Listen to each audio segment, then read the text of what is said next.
Boa noite, bem-vindos, bem-vindas e bem-vindes a mais uma aula do curso Sentidos, Pensares e Territórios, Introdução aos Saberes de Nuestra América, organizado pelo MALOCA, o Grupo de Estudos Multidisciplinares em Urbanismos e Arquiteturas do Sul.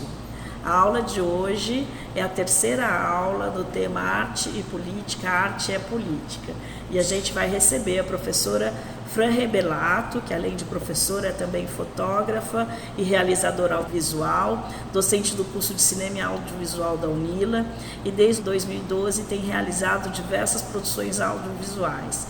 Seu primeiro longa-metragem, Passarreiras, será lançado em 2021, que conta a história das mulheres aqui da fronteira trinacional.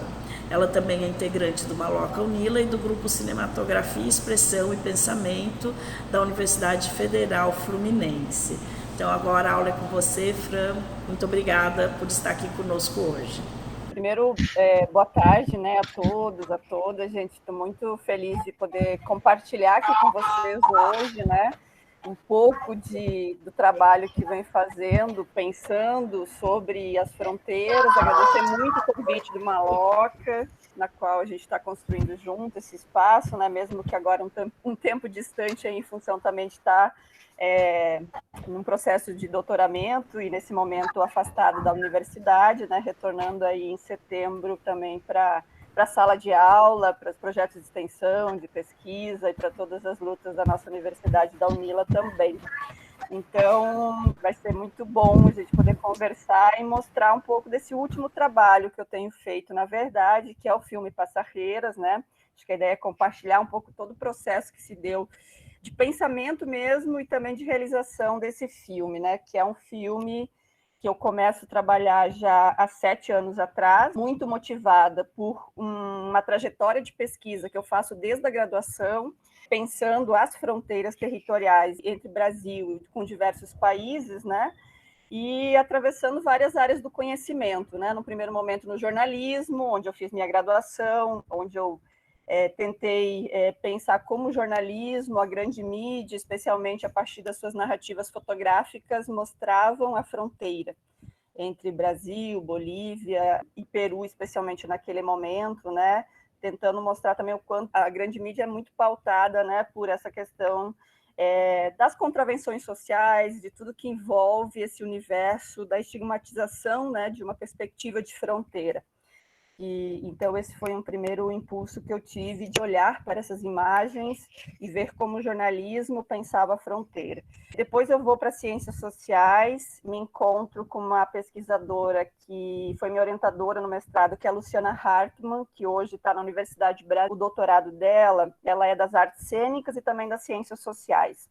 Ela percorreu uma extensão muito grande de regiões de fronteira entre Brasil, Uruguai e Argentina, e tentando pensar como se dá essa relação das contações de histórias na região da fronteira, especialmente ao sul do Brasil, onde está, né, o bioma do Pampa, que se estende entre o Uruguai, a Argentina e o Brasil. E ela, justamente por ser das artes cênicas, queria pensar como esses contadores, essas pessoas comuns que se reúnem para contar histórias a partir das suas formas de contar, como esse corpo também de um contador se manifesta e como isso faz parte de uma cultura de fronteira e atravessa essas fronteiras, né? E aí, com ela, eu passei a olhar, então, para uma fronteira mais ao sul, que era mais próxima, inclusive, de onde eu nasci, que é do Rio Grande do Sul, mas que eu não conhecia naquele momento. Então, eu faço meu mestrado tentando pensar também como eu posso criar uma narrativa fotoetnográfica, olhando para esses territórios entre Brasil, Argentina e Uruguai. E aí, como consequência de tudo isso, né, em paralelo a tudo isso também, eu começo a me envolver com a produção cinematográfica e audiovisual, por meio do fórum que a Andrea falou, que é um fórum de realização audiovisual que a gente conformou entre o sul do Brasil, o noroeste da Argentina e o Paraguai, com muitos realizadores e militantes, né, que tinham a intenção de contar histórias desde os nossos lugares, tanto pela necessidade de ter políticas públicas voltadas a esse território, a também pensarmos e conformarmos espaços de formação em audiovisual, em cinema e audiovisual, considerando que grande parte de nós fazíamos esse movimento, que era sair do interior para ir para as grandes capitais estudar, né? E muitos voltavam, outros não. Sentimos a necessidade de voltar e de pensar em como conformar espaços de formação também desses lugares. E aí me volta a pensar, então, essa produção cinematográfica latino-americana, desde as fronteiras também, e, como consequência, me apresento no concurso da UNILA, depois de passar pela TVE, enfim, e aí, na UNILA, obviamente, eu encontro um lugar, né, a partir do curso de cinema e audiovisual, onde tudo isso que era esse impulso da militância, da realização, que era, né, a partir também da formação que eu tive, né, no mestrado, e nesse espaço do Fórum Entre Fronteiras, eu consigo compartilhar na sala de aula e na extensão e na pesquisa na universidade, né? Então, na UNILA. E aí, quando eu chego na UNILA, estamos numa região da fronteira, né? Estamos entre Brasil, Paraguai e Argentina. Eu começo a viver, então, numa região da fronteira diferente do que toda a etapa da pesquisa tanto na comunicação quanto depois nas ciências sociais, na qual eu era aquela pessoa, né, que eventualmente ia para a fronteira para pesquisar, eu passo a fazer parte dessa fronteira também, a viver aqui, né, a construir laços e pensar a minha vida e um projeto aqui nesse espaço territorial. E aí eu chego em Foz do Iguaçu e novamente me encontro com um território onde são as mulheres que me chamam a atenção nesse fluxo cotidiano relacionado a todas as travessias que se dão na fronteira, especialmente a partir dessa perspectiva do mundo do trabalho, né? Seja legal ou ilegal. Então, chego em Foz do Iguaçu, começo a ver a dona Felícia, que está ali no centro de Foz do Iguaçu, que é uma mulher paraguaia que há 40 anos cruza essa fronteira pelo rio. Começo a encontrar a Soledad, que durante o dia trabalha também com entrega de mercadorias, mas à noite é uma bailarina que trabalha num show para gringo ver, como a gente diz aqui na fronteira, né? Numa churrascaria super famosa, na qual grande parte do elenco artístico é composto, inclusive, por homens e mulheres paraguaias, né? Que cruzam essa fronteira todos os dias para sobreviver e para mostrar sua expressão artística também nesse palco, onde você está todos os dias cruzando milhares de pessoas do mundo todo, né? E aí eu começo a tentar, né, entender como é que se conforma esse espaço todo entre esses três países, né? E aí nasce Passarreiras, que é esse projeto que desde o início chama Passarreiras. A primeira coisa, talvez, que veio foi o nome, né? Depois do encontro com a personagem principal, que é a Soledad, que é essa ideia, né, de parceiras, ou seja, mulheres que trabalham com o comércio informal na fronteira, mas que também em outras regiões são conhecidas com outros nomes. É o comércio formiga, enfim, tem várias denominações, mas aqui era muito comum as parceiras, né, como elas são chamadas. Então, parceiras e também o sentido de passagem, de cruzamento, de deslocamento que acontece cotidianamente nesse território. E aí, com essa junção, nasce Passarreiras, na qual eu mobilizo 4 coisas, né, que aí eu já vou começar a falar a partir dessa apresentação. Essa primeira, que é território, tentar elaborar um pensamento sobre esse território, a especificidade desse território de fronteira. Uma segunda questão bem importante para mim era pensar as paisagens dessa fronteira, ou seja, nessa paisagem atravessada pelos grandes rios, dos dois lados da fronteira, pela selva, la selva missioneira, como decimos nós outros acá em Misiones, né? Essa mata atlântica, na verdade, no Brasil, mas que na Argentina se conhece como selva. As cataratas, obviamente, que é um elemento fundamental assim, para pensar essa região. A questão, obviamente, das mulheres e das mulheres trabalhadoras. E aí eu coloco esse recorte nesse sentido de pensar que eu estou olhando para esse território a partir dessa perspectiva das mulheres trabalhadoras. Então, aí eu coloco 3 perguntas também para ajudar um pouco essa conversa, que são perguntas que estão me surgindo agora, no final de 7 anos, na qual já tenho o filme pronto, entendeu? Então, a primeira delas, o que cruza a fronteira com as histórias dessas mulheres trabalhadoras? e o tempo todo eu fui buscando responder a isso, né? O que cruza com elas, com suas histórias de vida, na verdade era isso, né? Segundo, como se manifesta uma perspectiva, um olhar classista sobre a realidade da fronteira, e isso tem a ver com o meu ensejo, né? E a minha necessidade de não desvincular meu espaço de militância. Eu sou militante comunista, militante sindicalista, né, desde uma perspectiva classista também, entendendo e me reconhecendo, né, enquanto trabalhadora, classe trabalhadora, que vive, né, num sistema capitalista na qual as relações sociais são constituídas a partir, né, da exploração e que se impõe desde esse sistema capitalista e também opressivo e também opressor, né?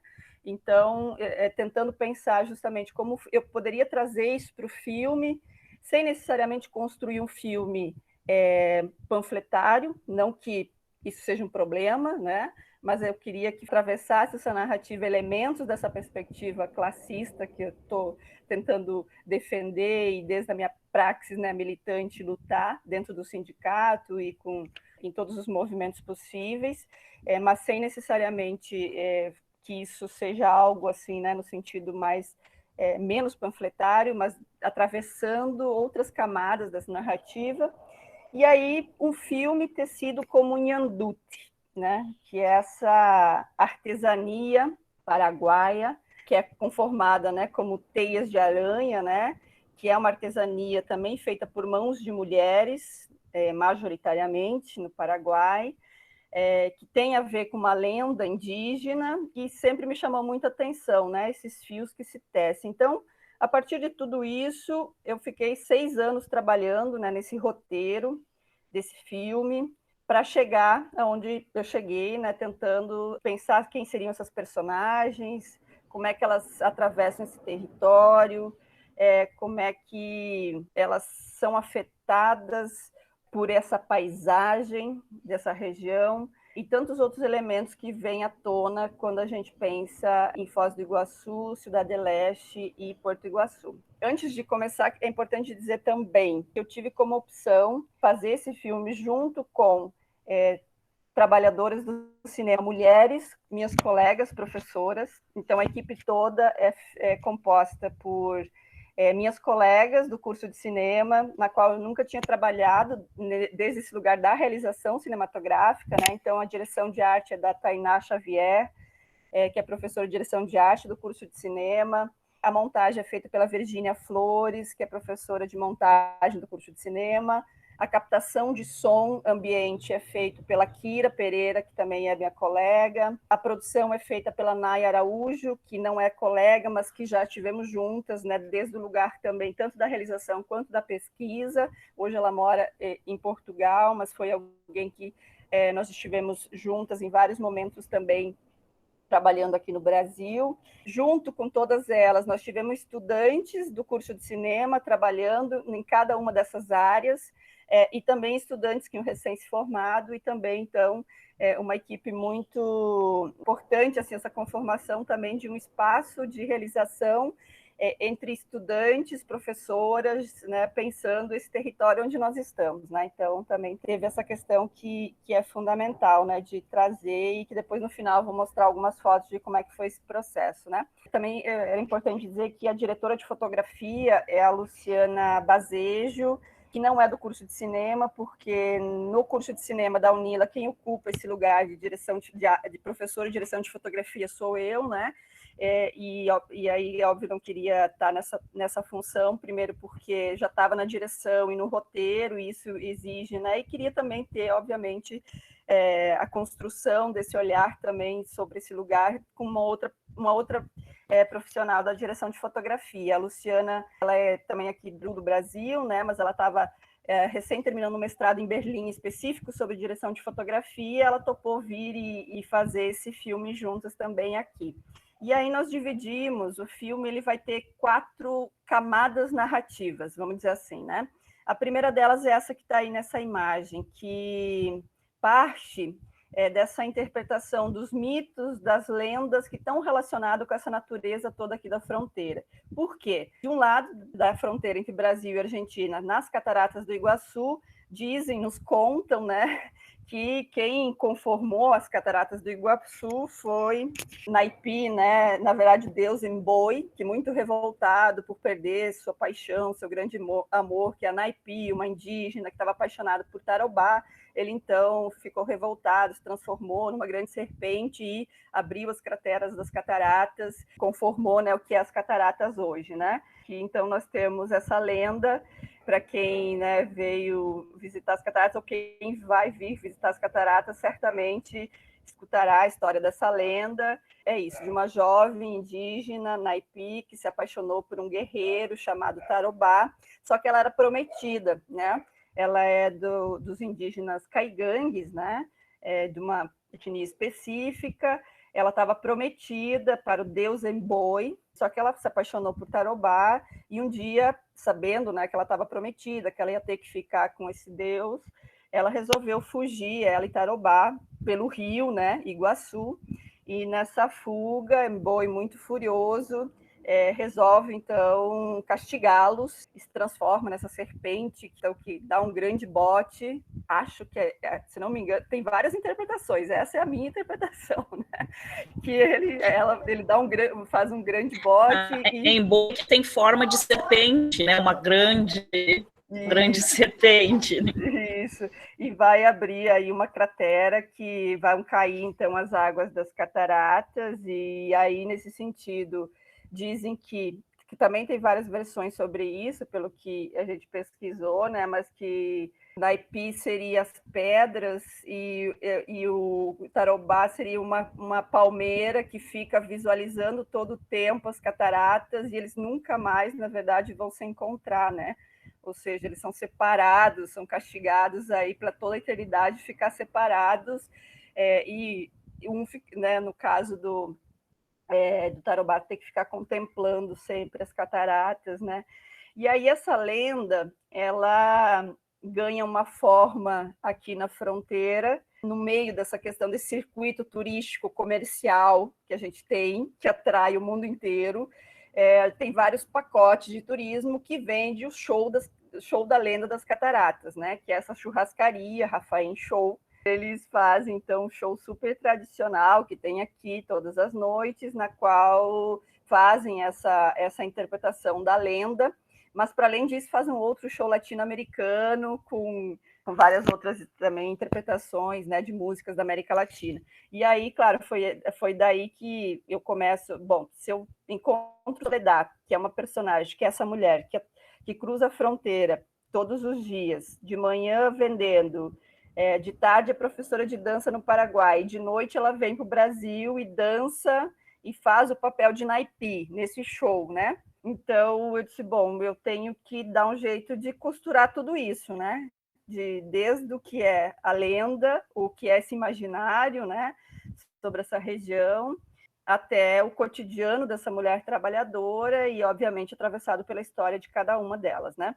E do outro lado da fronteira, entre o Paraguai e o Brasil, nós temos o rio Paraná, né?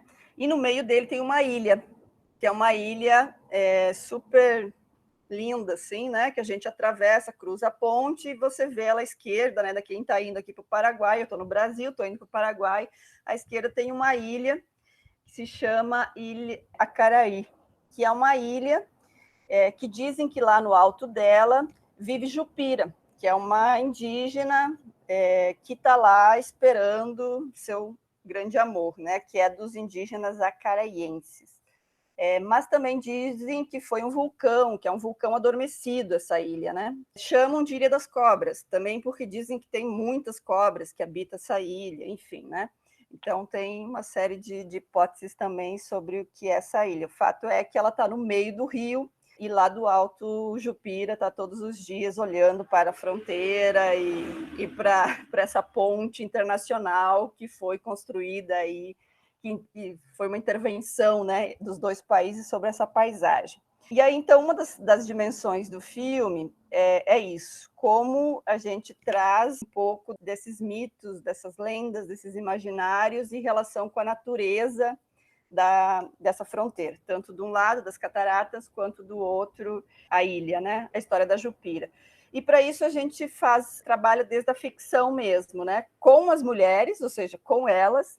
Então, essa imagem que vocês estão vendo é a Dirce. A Dirce é uma mulher paraguaia que hoje é produtora desse show, e ela foi a primeira Naipe que representou o Naipe nesse show há 30 anos atrás, e hoje ela já não dança mais, mas ela é a pessoa que administra e produz esse show, né? Inclusive é quem está sempre passando aí adiante seus conhecimentos da dança também para as novas mulheres que ocupam esse lugar de Naipe nesse show, né? E ela vai fazer parte, então, de uma dessas camadas narrativas, que é a interpretação que a gente faz dessas lendas. Claro que, assim, sem nenhum apego à possível literalidade ou nada literal, nada fiel, nada que tenha que responder ao que significa isso, entendeu? Então, a gente faz um outro processo de criação, né? A partir dessas lendas, sem nenhuma necessidade de ser fiel, vamos dizer assim, o que elas representam mesmo, né? Mas, enfim, então a gente trabalha com essa camada da encenação mesmo, e de algo mais controlado, vamos dizer assim, desde essa perspectiva da ficcionalização, da ficção mesmo, né? Então, essa é uma camada. A segunda era justamente entender e perceber, né, a partir dessa relação da câmera com esse território, como é que se dá esses cruzamentos pela fronteira, né? Porque as pessoas cruzam a ponte caminhando, as pessoas cruzam a ponte de ônibus, as mulheres cruzam de barco, né? De barquinho, de canoa, que é muito mais fácil, inclusive, porque normalmente essa ponte internacional ela está super lotada, então é muito mais fácil para a dona Felícia cruzar de uma canoa em 5 minutos, né, no Rio Paraná, daqui para o Paraguai, do que ela fazer toda a volta pela ponte.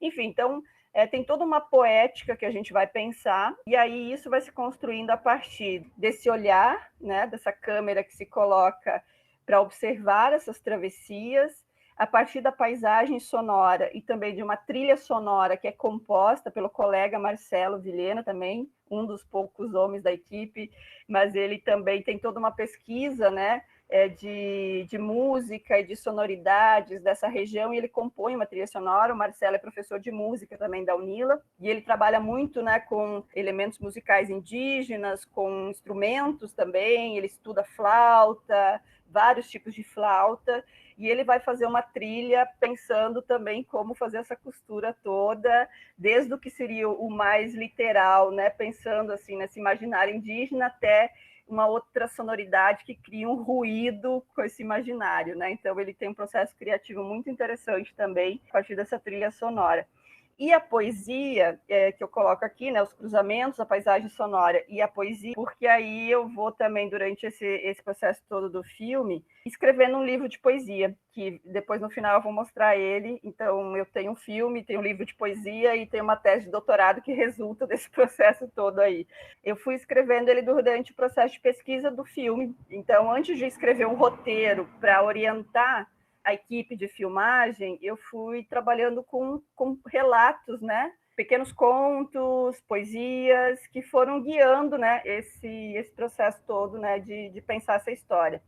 E aí, no filme, as travessias, elas são mostradas também em diálogo com a poesia e com a música e com a voz dessas mulheres, né? Essa era uma outra camada narrativa, é o cotidiano a partir desse lugar das travessias também. E aí nós temos uma outra camada que é muito importante, que são os depoimentos. Por quê? Eu não queria fazer o depoimento delas, né? E já vou apresentar elas, tá? Estou falando elas, mas daqui a pouco eu vou nomeá-las direitinho, todas as nossas personagens, porque é muito importante, né? Nomeá-las e dizer quem elas são, né? Mas eu não queria fazer um depoimento ou a gravação de depoimento dentro de um espaço cotidiano delas, né? Ou na casa, ou no lugar de trabalho.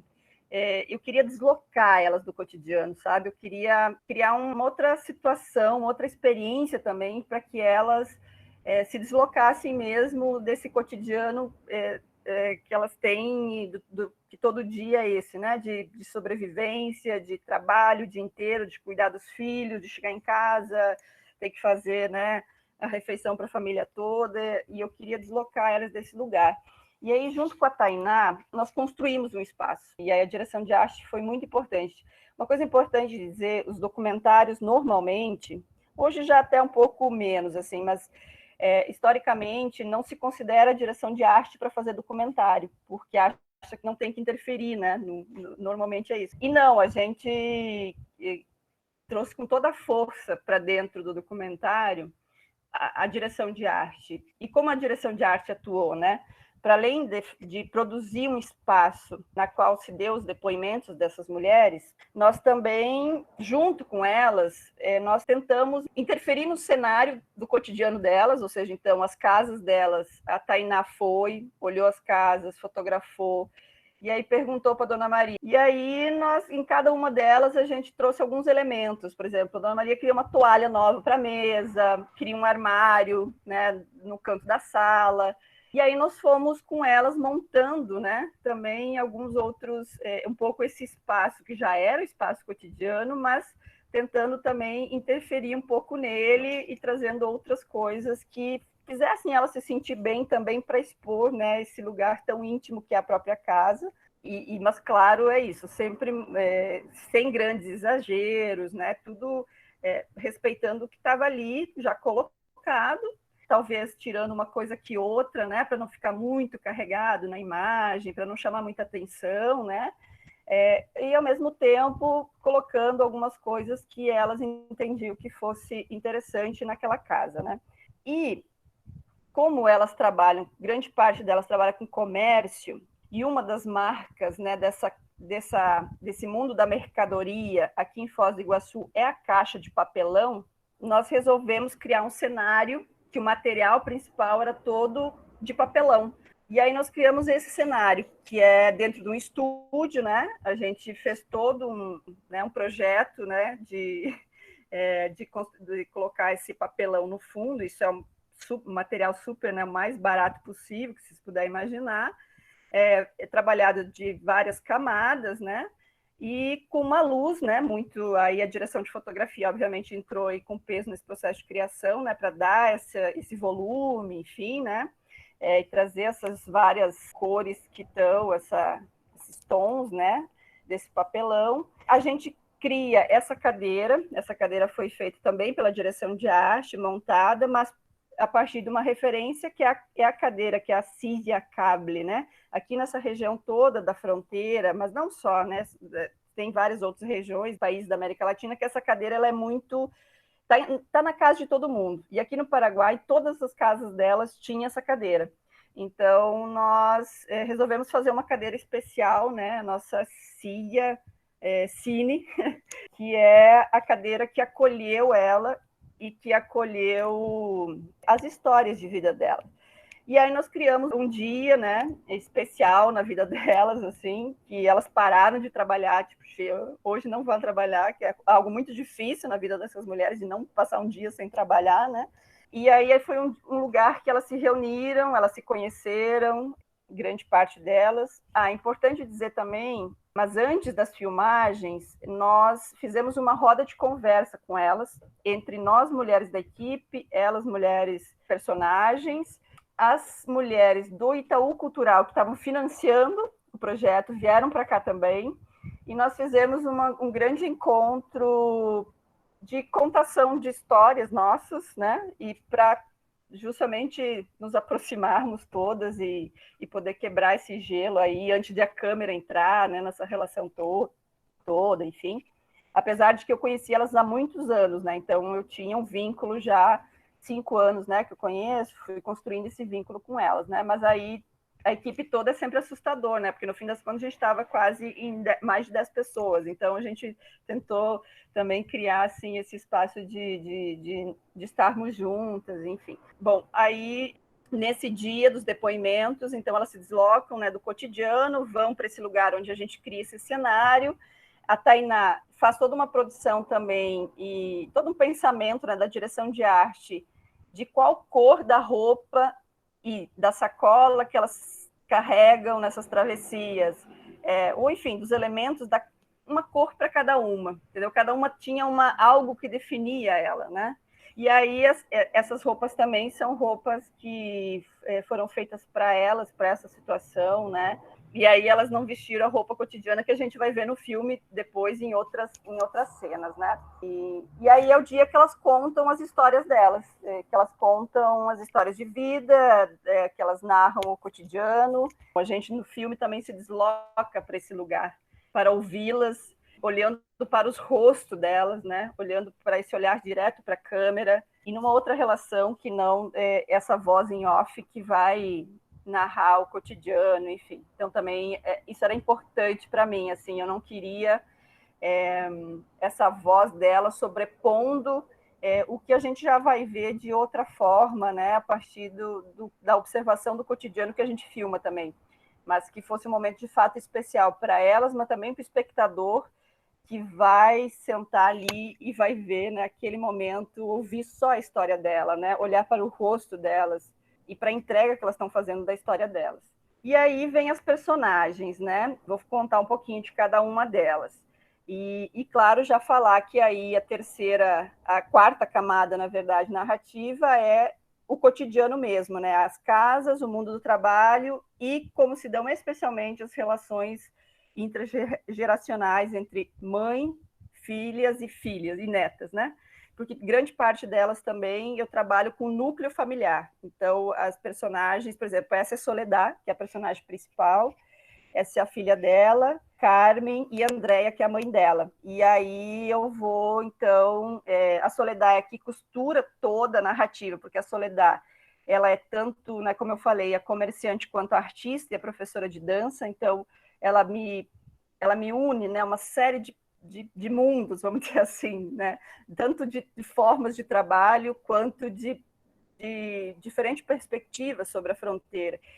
Soledad é professora de dança, então ela tem também todo um trabalho aí com meninas paraguaias, ensinando a dança tradicional, mas também ela dança contemporânea, então ela é uma diversidade, assim, sabe? Ela tem muitos papéis, assim, e isso era muito rico para o filme, né? Porque isso, eu conseguia com ela transitar assim, muitos papéis e a gente escreveu junto uma história, que é a história da vida dela, né?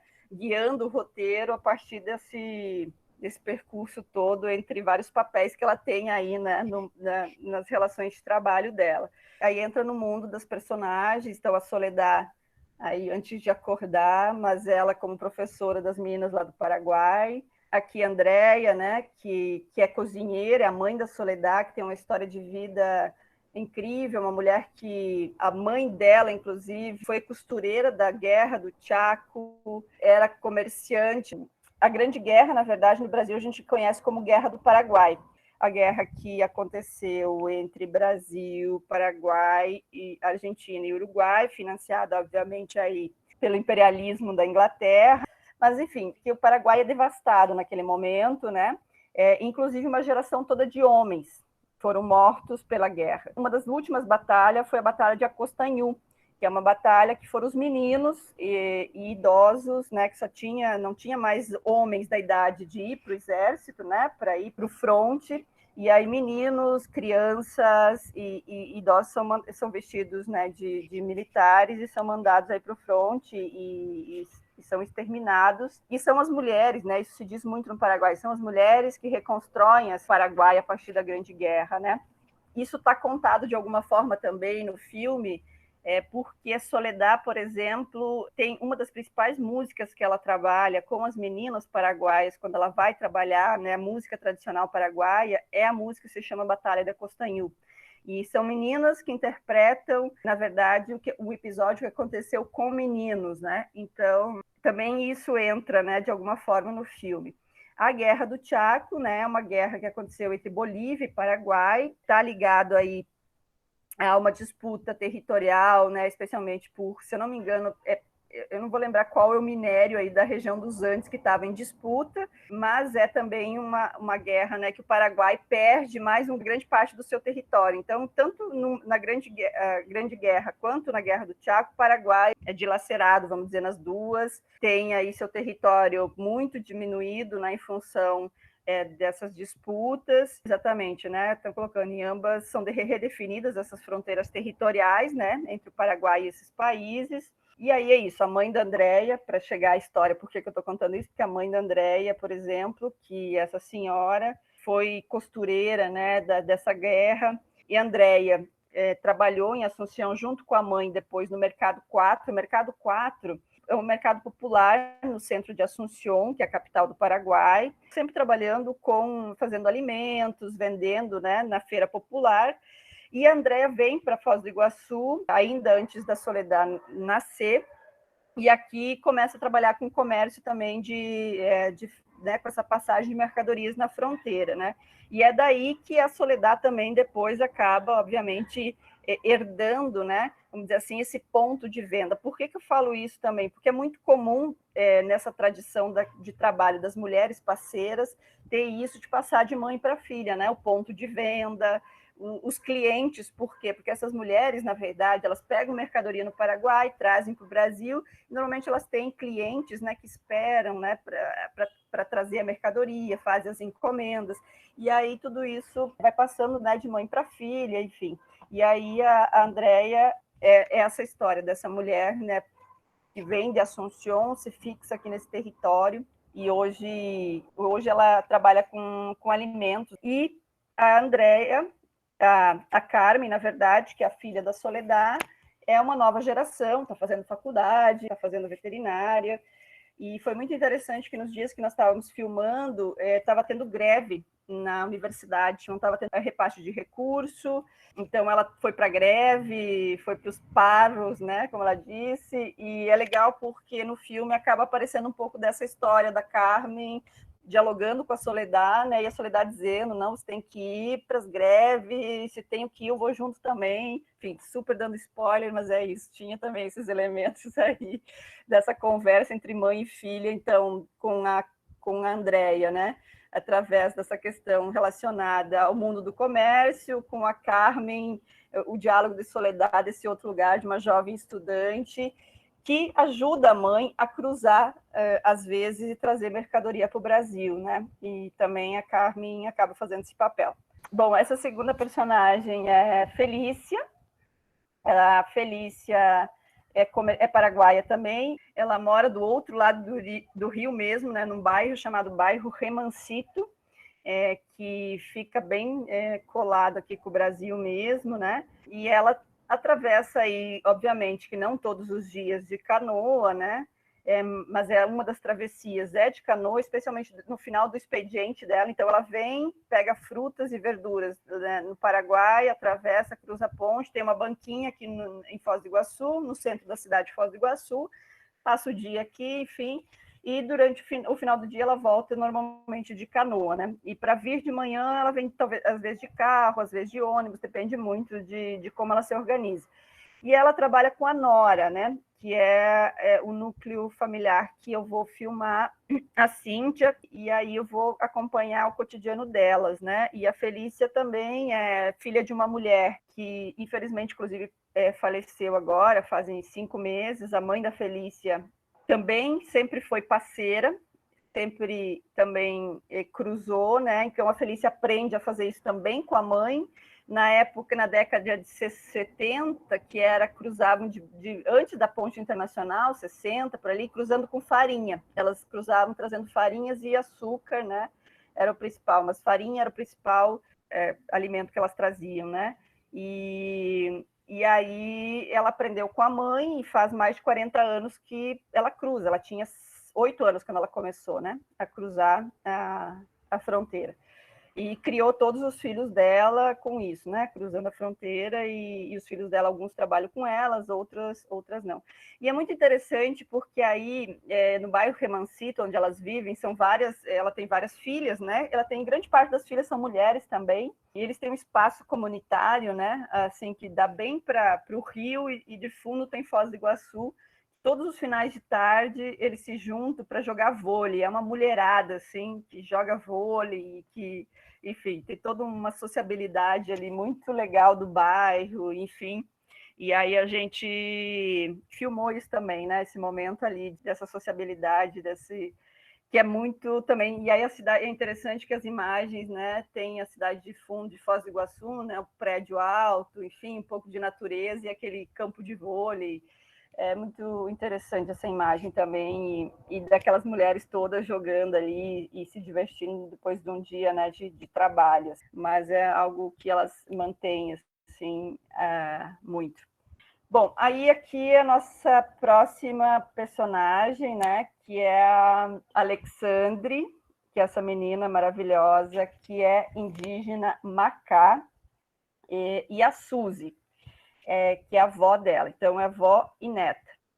São fragmentos do filme, são frames, né, a fotografia do filme é umas coisas maravilhosas.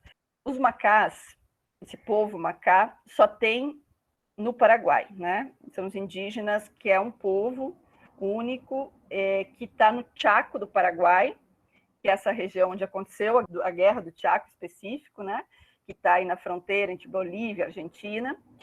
E hoje, a parte da comunidade vive ainda um pouco no Chaco, parte da comunidade vive numa região periférica de Assunção, e parte dessa comunidade vive aqui em Cidade del Este. Já fazem uns 20 anos que eles estão aqui em Cidade del Este, e eles moram no meio, praticamente, do centro comercial de Cidade del Este, e elas cruzam a fronteira todo dia para vender seu artesanato na frente dos pontos turísticos aqui de Foz do Iguaçu, que é as Cataratas do Iguaçu e que é o Parque das Aves aqui, né?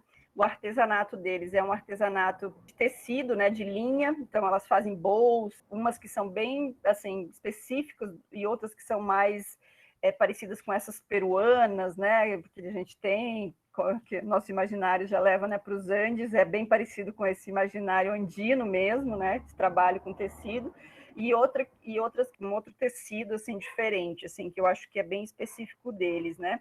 E ela faz pulseirinhas também e tal. E aí também é uma coisa que é de mãe para filha, para neta, né? Esse tecer, né? Através dessas linhas, e a gente vai ver isso no filme também. E aí a Alexandre, ela vai, na verdade, ser a nossa Jupira.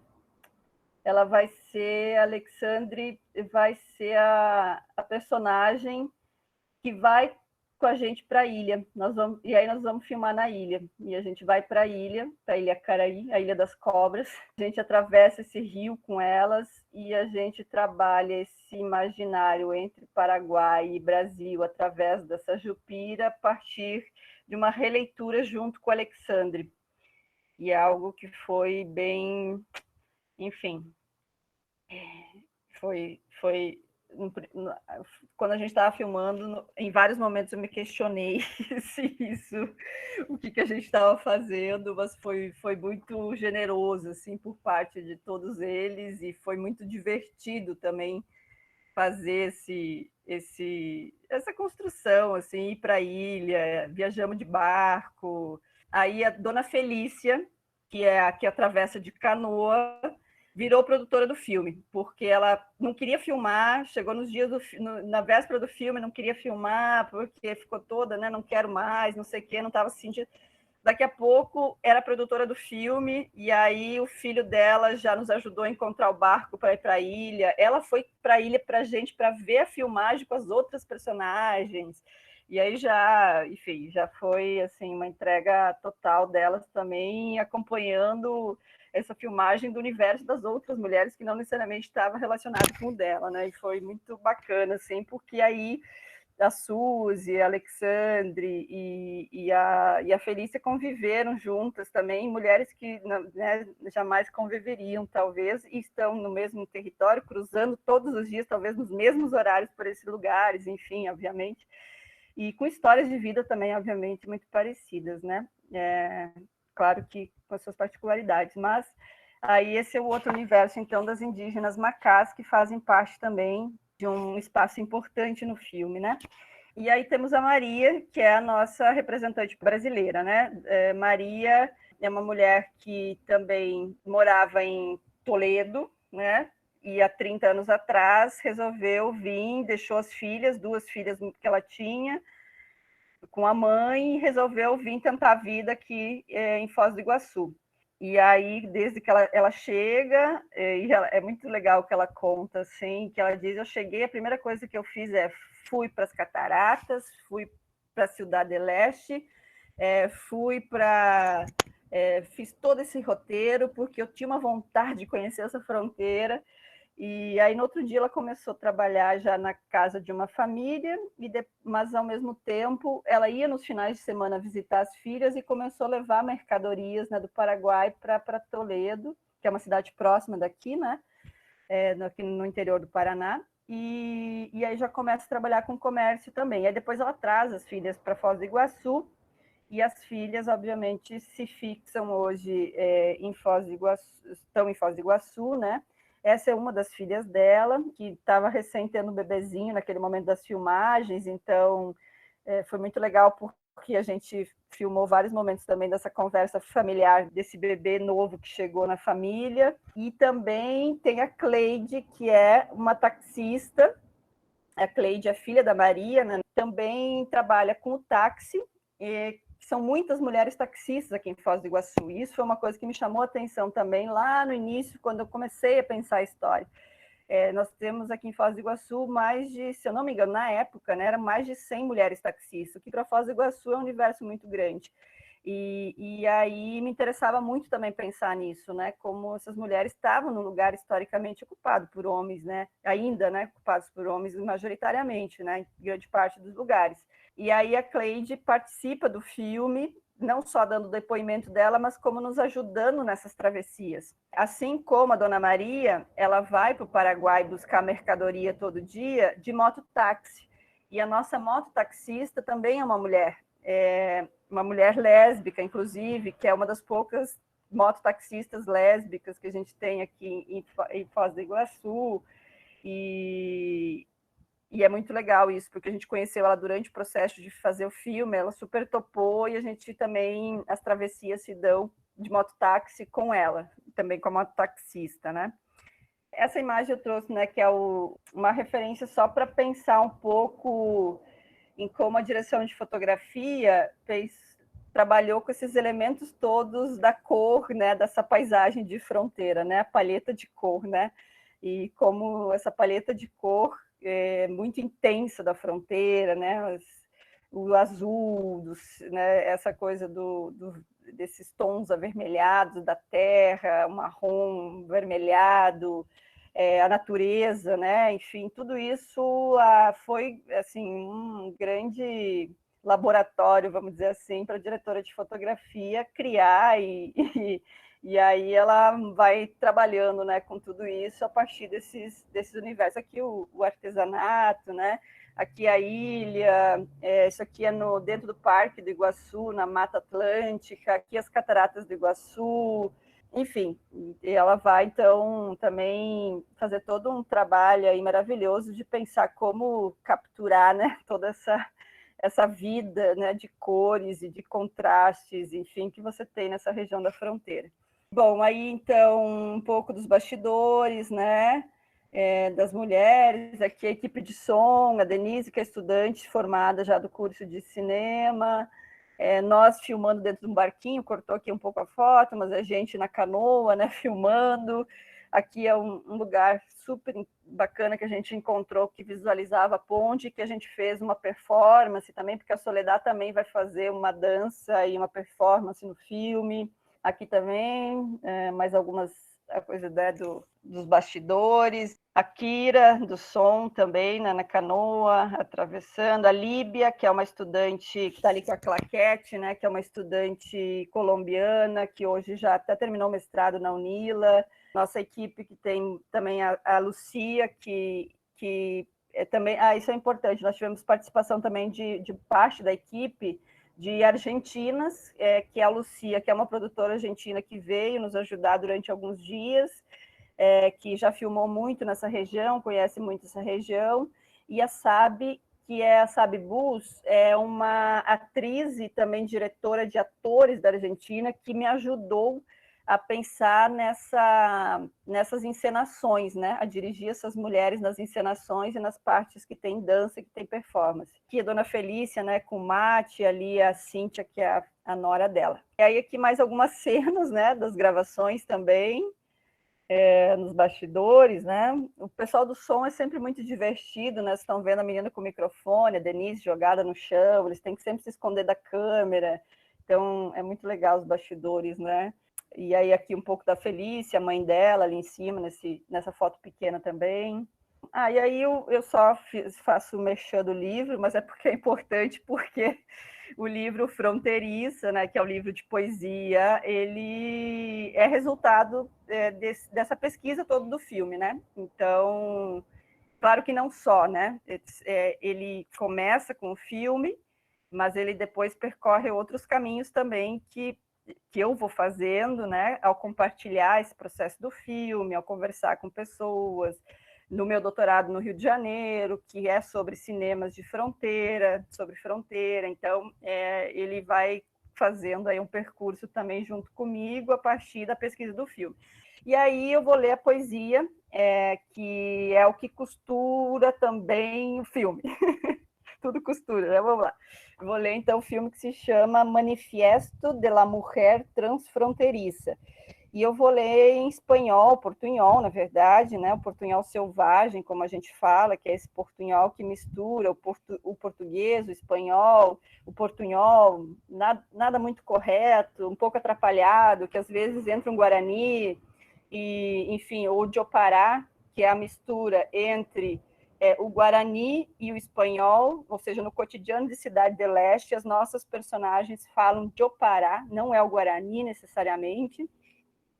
Mais uma coisa, o filme tem a língua Guarani, o espanhol, o Diopará, o português e o Macá, que é uma língua muito, muito específica e só tem com esse povo no Paraguai.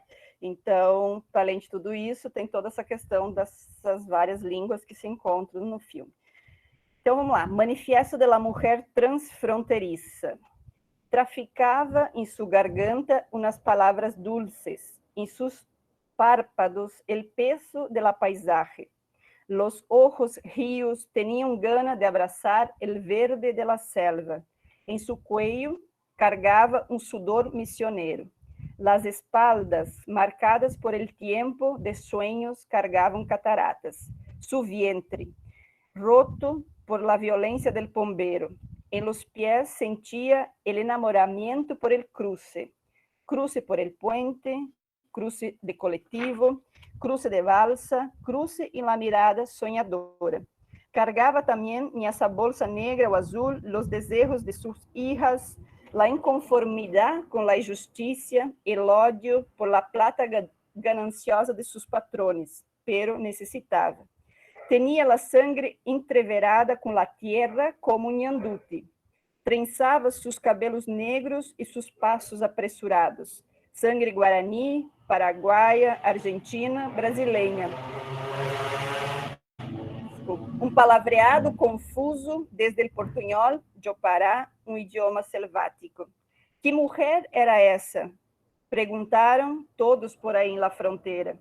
Por vezes le encontravam em los marcos aduaneiros, volando sobre o puente bajo del lago del Paraná.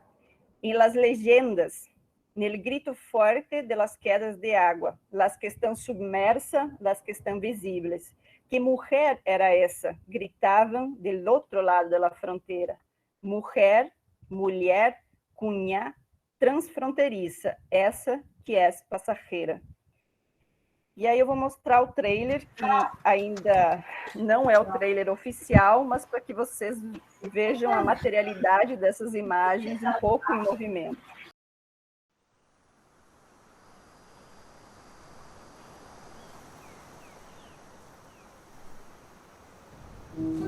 ¿Qué mujer era esa? Preguntaban todos en la frontera, en las leyendas, en el grito fuerte de las caídas del agua, las que estaban sumergidas y las que estaban visibles. ¿Qué mujer era esa? Gritaban del otro lado de la frontera. Mujer, mujer, cuñá fronteriza, esa que es pasajera.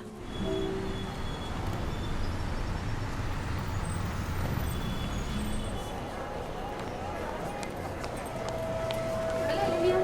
Vale, ¿todo bien y vos? ¿Entendés mi pedido? Sí. Oi, mãe. Tô indo pro Paraguai. ¿Qué pasa conmigo, mercadería? ¿Sí? Ah, qué suerte. Uma coisa, querida? Vou para o año está 10. Tiene bajo, no alto. Bajo, más bajo, Karen. Paraguay tuvo una guerra muy cruel, que es la de Acostañó. Como é que vocês estão? Não está chorando muito, não? Melhorou?